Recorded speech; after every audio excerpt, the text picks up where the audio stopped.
A wooden box including its lid has external dimensions 40 cm by 34 cm by 30 cm.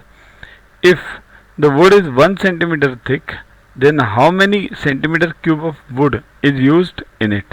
See this. This is the box 1 cm thick. It also includes lid. I have not shown it over here because I had to show this thickness. So it also includes the this cover. Okay. So what we want to do is we have to find out the outer volume and then the inner volume and then subtract it. That's it. So outer volume is what? 40. It's given that external dimensions 40 by 34 by 30. So multiply them. It comes out to be 40,800 centimeters cube. Actually it should be cube. Then inner dimensions here. This is 40 and 1 year and 1 year. So this inner will be 38. Similarly others. 34 means 1 year 1 there. So it will be 32. 30. 1 year 1 there. 28. Right.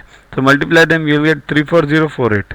So quantity of wood is what? Outer volume minus inner volume. 40,080 minus 34,048. That comes out to be 6752 centimeter cube.